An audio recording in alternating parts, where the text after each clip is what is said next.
Magandang umaga po sa ating lahat mga kapatid. Magandang umaga po, Father Vic. Araw ng Martes sa ika-28 linggo sa karaniwang panahon. At sa ating narinig na ebanghelyo, malinaw na nais na ipaalaala sa atin ng ating Panginoon ang kahalagahan ng pagsunod natin sa Kanya. Na hindi lamang tayo susunod dahil iyon ang sinasabi ng batas. Na hindi lamang tayo susunod dahil iyon ang kailangan. Malinaw na dapat na ang pagsunod natin ay nakaugat sa pagmamahal sa Diyos, sa pagmamahal sa ating Panginoon, at sa ganoong paraan makakamit natin ang Kanyang biyaya at pagpapala.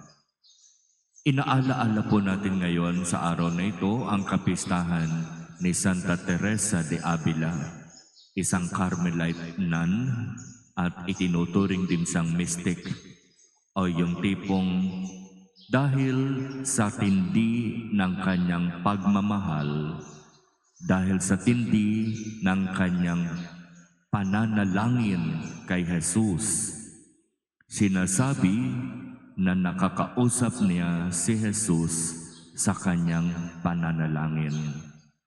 Naaabot niya yung level ng panalangin na tinatawag na ecstasy, na halos kapag nandoroon na siya sa matinding pagdarasal, halos nawawala siya sa kanyang sarili at talagang sa pagkakataon na yon, malinaw na nagkakaroon ng pag-uusap si Teresa at ang ating Panginoong Jesus.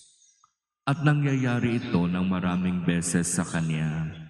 At minsan sa kanilang pag-uusap ng ating Panginoon, tinanong niya ang ating Panginoon kung bakit napakahirap sumunod sa Kanya. Kasi bilang namumuno sa kanilang monasteryo, nahihirapan si Teresa sapagkat may pagkakataon na marami silang nare-recruit para sumama sa kanila. Pero may pagkakataon din naman na ang daming lumalabas at mas pinipili ang umalis na lang. Kaya ang tanong ni Teresa sa ating Panginoon, bakit sobrang hirap ang sumunod sa iyo? Okay na sana ang dami-dami na namin, pero nauubos kami dahil marami ang lumalabas. Nahihirapan sila sa pagsunod sa iyo. Bakit ba napakahirap ang sumunod sa iyo? At sinasabi sa kwento na nang sumagot ang ating Panginoon kay Teresa, ang sabi ng ating Panginoon sa kanya, Teresa, hindi yung dami o yung bilang ang tinitignan ko. Aanhin ko ang marami kung ang puso naman ng mga iyan ay napakalayo sa akin. Mas pipiliin ko ang kakaunti, basta't ang puso ng kakaunting iyan ay nasa sa akin. At tama naman, di ba? Aanhin natin ang napakaraming nagsasabi, gusto kong sumunod, gusto kong maglingkod sa Panginoon, kung ang dahilan naman pala ay panlabas lang. Na meron lamang palang hidden agenda kung bakit gustong sumunod at maglingkod. Kaya ito'y magandang paalaala para sa atin.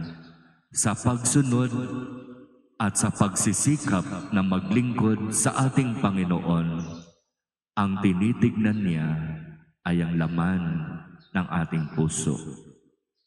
Hindi mahalaga sa ating Panginoon ang kung ano ang laman ng ating isip at kung ano ang narating natin sa ating buhay, sa ating pag-aaral, sa ating pagsisikap. Kasi minsan, di ba, Kung sino pa yung mayroon nito, kung sino pa yung maraming narating sa buhay, sila pa nga yung namuhay ng napakalayo sa inaasahan ng Diyos. Ang laman ng puso ang tinitignan ko sa tao. Kahit iisa lang yan, kahit iilan lang yan, basta't sigurado ako na ang puso niyan ay para sa akin, okay na yon sa akin. At sa sagot na yon ng ating Panginoon kay Teresa, naging mapayapa siya at nagpatuloy sa kanyang pagsisikap na makasunod at makapaglingkod sa ating Panginoon. Kinilala siyang pinakaunang doktor na babae ng simbahang Katolika dahil sa kanyang pamamaraan ng pagsunod, paglilingkod, pagmamahal at pananalangin.